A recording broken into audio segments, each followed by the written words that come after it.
Hey there guys, welcome back to Urban Tech, and today we're going to be going over the QGeeM USB-C to 3.5mm auxiliary cable, but does allow power delivery. So the kind of use case I can see for a device like this is as the phone's landscape is changing and the USB-C turns into the only port that's left on the phone, the loss of the 3.5mm auxiliary really kind of removes your ability to listen on perhaps like high-end devices I have a pair of Sennheiser Momentums that are only connectable through 3.5mm, and I find that not being able to listen to that on my phone right now is a pretty sad kind of moment to have. So this is really closing that gap and making sure that these future facing phones that don't have any ports do interact with your older tech. And we're going to be going over just a little bit of an unboxing here, and then we'll probably do a little bit of a follow-up just to cover the behavior and the expectations that you might expect from the audio. So let's get started.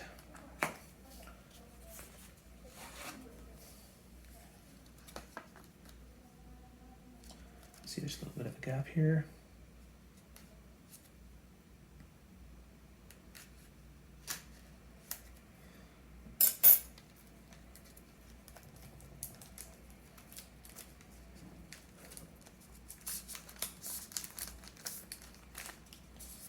Nice texture on the box itself. Again, really lightweight on the packaging, which I am a fan of.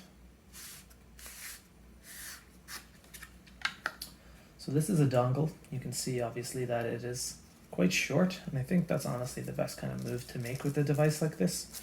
You don't necessarily want to be adding to the overall length of the cable that you have running to your own audio. First impressions on how it feels. I'm going to say right now it's definitely got a really nice build quality. Very smooth, it's a nice texture, and it's got some minimal branding, which is the kind of branding that I like, honestly. It shouldn't be too garish, and that's not the case here. Down at the bottom, as you might expect, you've got the USB-C port there, and you've also got the audio jack as well for listening. Comes with a little cover to protect what looks like a gold-plated USB-C, so that should hopefully be nice and high quality for our audio. And another thing to note here, it's not noted on the body, but it is on the case, is that this is a 60-watt power. So they should still be able to charge your device at a pretty decent clip, but it's not necessarily going to be matching the really high-end chargers that do provide closer to 100 watts and that kind of scale.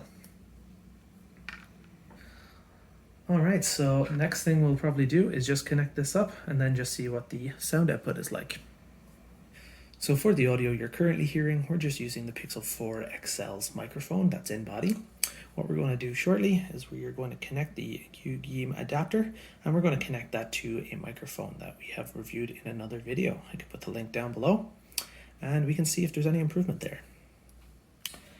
And at this point we should be seeing a difference in the audio because we're now hooked up directly to the microphone. And that is coming through the QGeeM connection there. So that is looking to be a solid sound.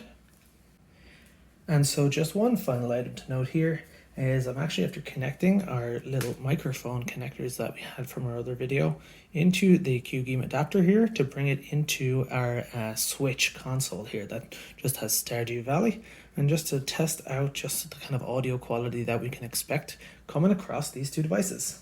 So I've actually turned this on for you.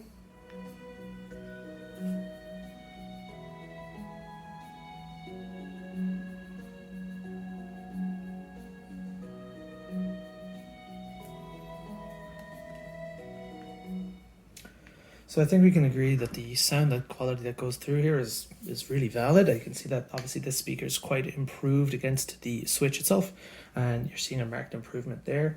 I'm actually pretty happy with the capabilities of this guy so far.